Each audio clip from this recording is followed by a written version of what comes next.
Hello, আসসালামু আলাইকুম। SSC ২০২৬ ব্যাচের শিক্ষার্থীরা কেমন আছো সবাই? আশা করি সবাই ভালো আছো।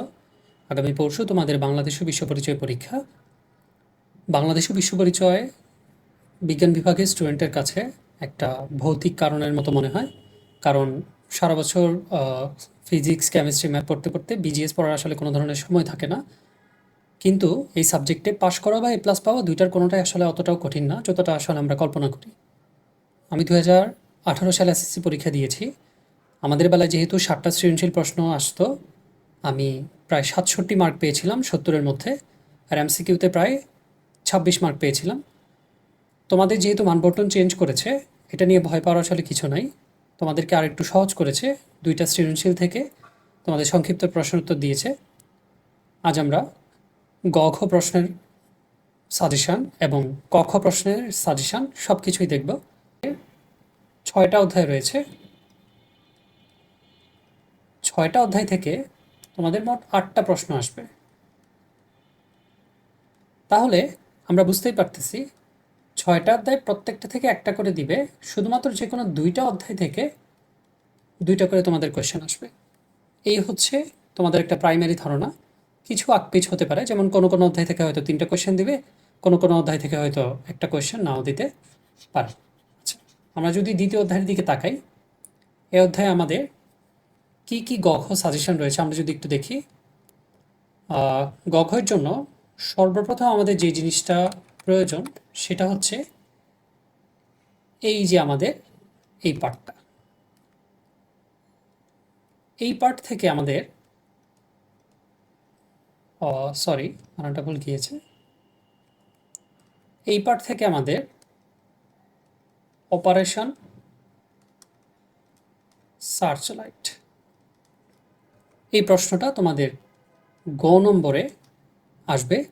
তোমরা এই প্রথম থেকে একদম শেষ অবধি যতটুকু রয়েছে সুন্দর করে ভালো করে রিডিং দেখে যাবে। বিশেষ করে এই যে ডেটগুলো রয়েছে, এই ডেটগুলো যেন কোনোভাবে ভুল না হয়। বাংলাদেশ ও বিশ্ব পরিচয় এই ডেটগুলো খুব ইম্পর্টেন্ট। যদি ডেটগুলো তোমরা ভুল করো তাহলে পুরো নাম্বার তোমরা পাবে না। তারপর যদি আমরা দেখি, নেক্সট টপিক হচ্ছে মুক্তিযুদ্ধের সূচনা এবং মুজিবনগর সরকারের কার্যক্রম। এই টপিকটা মোটামুটি ইম্পর্টেন্ট। এই টপিকের প্রথম থেকে এতটুকু অবধি তোমরা লিখলেই পারবে। এই টপিক থেকে সাধারণত প্রশ্ন আসে মুজিবনগর সরকারের কার্যক্রমটা এবং মুজিবনগর সরকারের যে যে রাষ্ট্রপতি ছিল, উপরাষ্ট্রপতি ছিল, প্রধানমন্ত্রী ছিল, এগুলো সাধারণত এমসিকিউতে আসে। খ প্রশ্ন আসতে পারে অথবা ক প্রশ্ন আসতে পারে, এই এতটুকু পার্ট। এরপরে নেক্সট টপিকে যদি আমরা যাই, মুজিবনগর সরকারের কার্যক্রমটা তোমাদের গ অথবা খ প্রশ্নের জন্য ইম্পর্টেন্ট। যেই টপিকটা আসলে গ এর জন্য ইম্পর্টেন্ট সেই টপিকটা আসলে ঘ এর জন্য ইম্পর্টেন্ট থাকে। কারণ গ ঘর তো আসলে কোনো ধরনের ডিফারেন্স থাকে না যে বাংলার মতো গতে অন্য কোয়েশ্চেন আসবে, ঘতে আর একটা ধরনের কোয়েশ্চেন আসবে। এরপর যদি আমরা নেক্সট টপিকে যাই, এই টপিকটা তোমাদের জন্য খুবই ইম্পর্টেন্ট। যে কোনো বোর্ডে যদি এই অধ্যায় থেকে সৃজনশীল প্রশ্ন আসে, তোমরা মুক্তিযুদ্ধে সাধারণ জনগণ ও পেশাজীবীদের ভূমিকা থেকে যে কোনো একটা টপিক পাবে। টপিকগুলো হচ্ছে যেমন ছাত্র সমাজ, পেশাজীবী। তারপর যদি আমরা চাই মুক্তিযুদ্ধে নারী, এইটা খুবই ইম্পর্টেন্ট। এই মুক্তিযুদ্ধে নারীটা তোমরা এটা খুব ভালো করে পড়বে। মুক্তিযুদ্ধে নারীটা বিগত সালে বিগত স্কুলের কোয়েশ্চেনে অনেকবার এসেছে। তারপর এখান থেকে গণমাধ্যমটা, এটা সাধারণত ক্ষতে দেয়, এর জন্য এটা ইম্পর্টেন্ট। নেক্সট টপিকে যদি আমি যাই, তারপর মুক্তিযুদ্ধে বিশ্বে জনমত এবং বিভিন্ন দেশের ভূমিকা, এইখান থেকে জর্জ হ্যারিসন যেই কনসার্টটা করেছিল সেটা আসলে ইম্পর্টেন্ট। এটাও গ অথবা ঘ এর জন্য খুব ইম্পর্টেন্ট একটা টপিক। তারপর এখান থেকে জাতিসংঘের ভূমিকা, এটা সাধারণত ক্ষতে আসে, তোমরা গ এর জন্যও পড়তে পারো।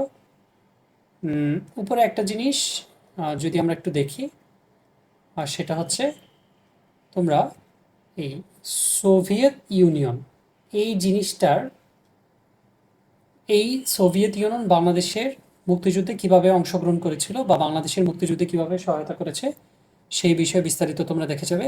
এটাও খুব ইম্পর্টেন্ট। এই 90-এর গণঅভ্যুত্থানটা তোমরা একবার রিডিং করে যাবে। এটা যেহেতু তোমাদের একটা নিউ টপিক, বিগত বছরের কোনো কোয়েশ্চেনে তোমাদের দেয়নি, নিউ টপিক থেকে আসার সম্ভাবনা প্রায় 90%। তাই তোমরা এটা ভালো করে দেখে যাবে। এবং তোমাদের এই অধ্যায়ের সবার লাস্ট টপিক যেটা জুলাই গণঅভ্যুত্থান এবং শাসক গোষ্ঠীর পলায়ন, এই টপিকটা তোমরা খুব ভালো করে দেখে যাবে। এই টপিক থেকে তোমাদের কোয়েশ্চেন আসার সম্ভাবনা প্রচুর, কারণ যেহেতু এই টপিকটা তোমাদের বইয়ে নতুন অ্যাড হয়েছে এবং কিছুদিন আগেই জুলাই গণঅভ্যুত্থান হয়েছে, তাই এই টপিক থেকে তোমাদের কোয়েশ্চেন দিতেও পারে। তাই তোমরা এই টপিকে যা যা আছে খুঁটিনাটি রিডিং পড়বা, জুলাই গণঅভ্যুত্থানের উল্লেখ্য দিক পড়বা, সামাজিক, রাজনৈতিক, অর্থনৈতিক। এই ছিল তোমাদের সেকেন্ড অধ্যায় থেকে। তারপর যদি আমরা একটা থার্ড অধ্যায়ে যাই, এই অধ্যায়ে গত বছর থেকে এই বছরে কোনো টপিক বাদ দেয়নি, সব টপিক আছে। তাই এই অধ্যায়টা খুব ইম্পর্টেন্ট। আচ্ছা, এই অধ্যায় থেকে কি কি গঘ কোশ্চেন আসবে সেটা যদি আমরা দেখি, এরকম যত গ্রহ আছে যেমন বুধ, শুক্র, তারপর হচ্ছে পৃথিবী, মঙ্গল, বৃহস্পতি, এরকম যত গ্রহ আছে সবগুলো গ্রহই তোমাদের পরীক্ষার জন্য খুব ইম্পর্টেন্ট। এই গ্রহগুলো পরীক্ষায় খুব বারে বারে আসে। তারপর শনি, ইউরেনাস, নেপচুন, এই গ্রহগুলো তোমরা খুব ভালো করে দেখে যাবে। পরীক্ষায় নম্বর কোয়েশ্চেনে এই গ্রহ থেকে একটা কোয়েশ্চেন আসবেই। বিশেষ করে পৃথিবীটা তোমরা খুব ভালো করে পড়ে যাবে। পৃথিবীটা নম্বর কোয়েশ্চেনে আসে। আমি যখন 2018 সালে এসএসসি পরীক্ষা দিয়েছিলাম, পৃথিবীটা আমাদের কোয়েশ্চেনে আসছিল।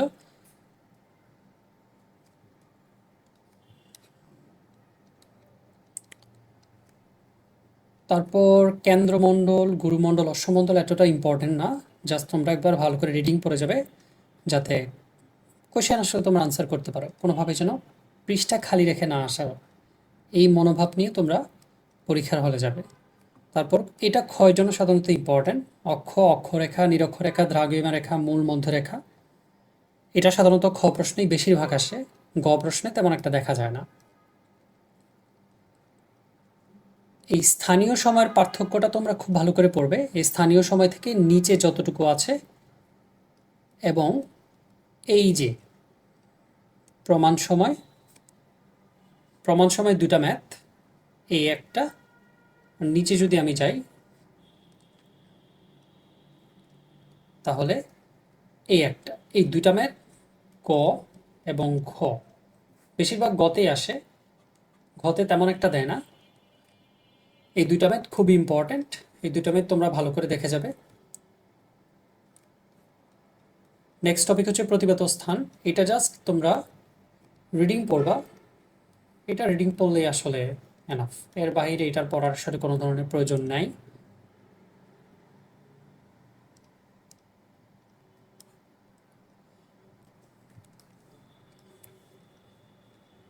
তারপর যদি আমি যাই আহ্নিক গতি এবং বার্ষিক গতি, এই দুইটা গ অথবা ঘ এর জন্য খুব ইম্পর্টেন্ট।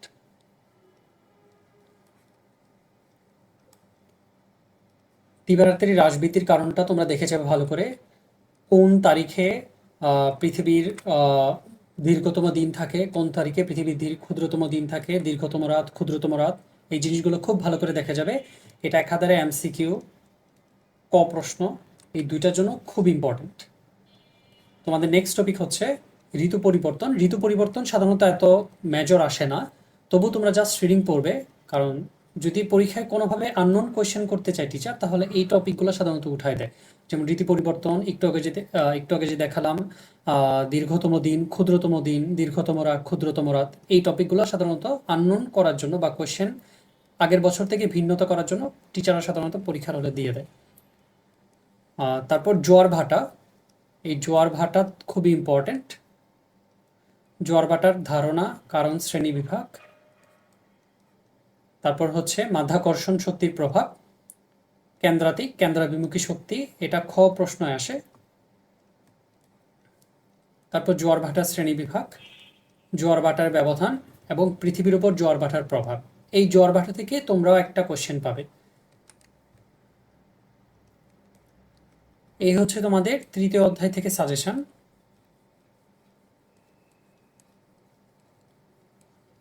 ষষ্ঠ অধ্যায় খুবই একটা মজার অধ্যায়। অধ্যায়টা খুবই ছোট এবং অধ্যায় থেকে কোয়েশ্চেন খুবই সিলেক্টিভভাবে আসে। ষষ্ঠ অধ্যায় থেকে তোমরা গয়ের জন্য সাধারণত এই সার্বভৌমত্বটাকে খুব ভালো করে পড়ে যাবে। এই সার্বভৌমত্ব পরীক্ষায় দেওয়ার সম্ভাবনা প্রচুর। যদি ষষ্ঠ অধ্যায় থেকে পরীক্ষার হলে কোয়েশ্চেন দিয়ে থাকে, কোনো কোনো না কোনো বোর্ডের কোয়েশ্চেনে এই সার্বভৌমত্ব কোয়েশ্চেনটা থাকবে। তারপর যদি আমরা যাই, এই রাষ্ট্রের অপরিহার্য এবং মুখ্য কার্যাবলী আর কল্যাণমূলক বা ঐচ্ছিক কার্যাবলী, এই দুইটাও গয়ের জন্য খুবই ইম্পর্ট্যান্ট। এখানে অনেকগুলা কাজ থাকবে, তোমরা এতগুলা কাজ পড়ার কোনো ধরনের প্রয়োজন নাই। 4-5টা কাজ ভালো করে রিডিং দিয়ে যাবা, তাহলে তোমরা পরীক্ষার হলে লিখতে পারবা। এরপর এই টপিক থেকে গতে আসার মতো সাধারণত নাগরিক হিসেবে রাষ্ট্রের প্রতি দায়িত্ব কর্তব্য এই টপিকটা আসে। এই টপিকটা জাস্ট একবার রিডিং দিলেই হবে। এই টপিক থেকে ক আসতে পারে। তারপর আইনের বৈশিষ্ট্যগুলো তোমরা ভালো করে দেখে যাবে। এটা যদিও প্রিভিয়াস কোনো বোর্ডে দেয়নি, তবুও জাস্ট একবার রিডিং দিয়ে যাবে, যেন আননোন কোয়েশ্চেন আসলে তোমরা যেন দিতে পারো। নেক্সট টপিকে যদি আমরা যাই, আইনের উৎস সাধারণত খতে আসে। এখান থেকে বিভিন্ন ভাগে ভাগে আসে, এটা পার্ট হয়ে খ প্রশ্নে সাধারণত আসে। তারপর যদি আমি যাই, এই সুশাসনের জন্য আইনের প্রয়োজনীয়তা, এটা গ অথবা খ এর জন্য ইম্পর্টেন্ট। এই হচ্ছে ষষ্ঠ অধ্যায়ের সাজেশন। দশম অধ্যায়টা যেহেতু তোমাদের সিলেবাস খুবই শর্ট, তাই আসলে কোন চ্যাপ্টার বেশি ইম্পর্টেন্ট, কোন চ্যাপ্টার কম ইম্পর্টেন্ট, এটা আসলে ওভাবে বলা যায় না। যদি আমাদের মতো অনেকগুলো চ্যাপ্টার থাকতো, 15-16টা চ্যাপ্টার থাকতো, তাহলে আসলে তোমাদেরকে ওভাবে কমন দেওয়া যেত যে এই চ্যাপ্টার খুব বেশি ইম্পর্টেন্ট বা এই চ্যাপ্টার কম ইম্পর্টেন্ট। যেহেতু তোমাদের চ্যাপ্টার খুবই কম, তাই ইম্পর্টেন্ট দেওয়া আসলে ওভাবে পসিবল না। জাস্ট টপিকগুলো ইম্পর্টেন্ট দেওয়া পসিবল। এখান থেকে অপ্রাচুর্যটা তোমরা ভালো করে পড়বে। দেন আমরা যদি যাই, গতে আসার মতো সাধারণত এই সম্পদের শ্রেণীবিভাগ, একান্ত, ব্যক্তিগত, সমষ্টিগত, জাতীয়, আন্তর্জাতিক, এই 5 শ্রেণীতে। এখান থেকে সাধারণত যেমন কোশ্চেন আসে, যেমন সাগর মহাসাগর কোন ধরনের সম্পদ,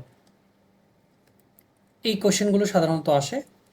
তারপর এই চ্যাপ্টার থেকে সবচেয়ে ইম্পর্টেন্ট যে গঘের টপিক, সেটা হচ্ছে এই ধনতান্ত্রিক, এটা মাস্ট আসবেই।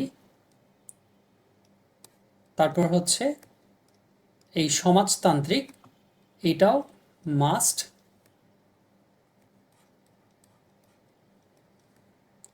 তারপর হচ্ছে মিশ্র অর্থনৈতিক ব্যবস্থা, এটাও মাস্ট।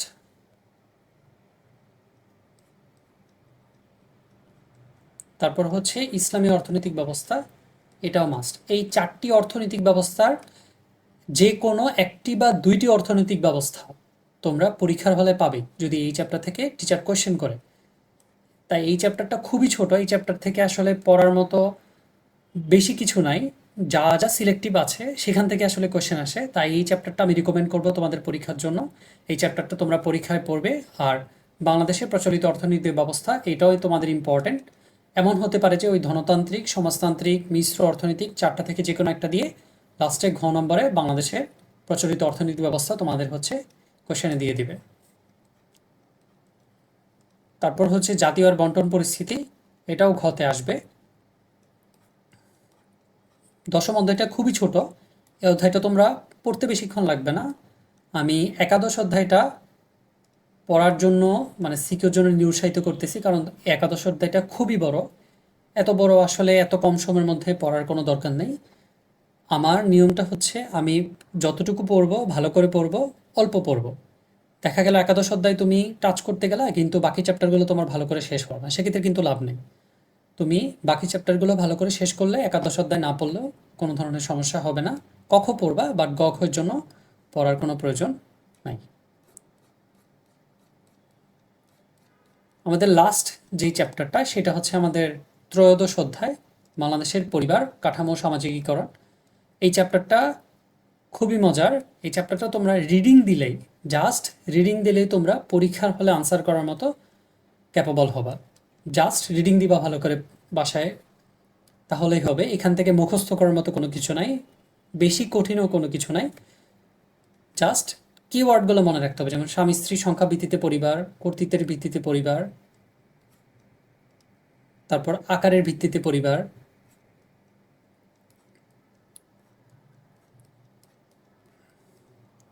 বাংলাদেশে গ্রাম ও শহরে পরিবারের ভূমিকা, এবং লাস্ট যে টপিকটা খুবই ইম্পর্টেন্ট সেটা হচ্ছে এই সামাজিকীকরণ প্রক্রিয়া। এই টপিকটা তোমরা বাসায় ভালো করে, বললাম তো এই চ্যাপ্টারটা রিডিং দিলেই জাস্ট তোমরা পরীক্ষার হলে ভালোভাবে আনসার দেওয়ার মতো ক্যাপাবল হবা। এই ছিল তোমাদের বাংলাদেশ বিশ্ব পরিচয় সাজেশন। ভিডিওটি কেমন লাগলো তোমরা কমেন্টে জানিও, ভিডিওর ভুল ত্রুটি মার্জনীয়। সবাই ভালো থেকো, ভালোভাবে পরীক্ষা দিও। আসসালামু আলাইকুম।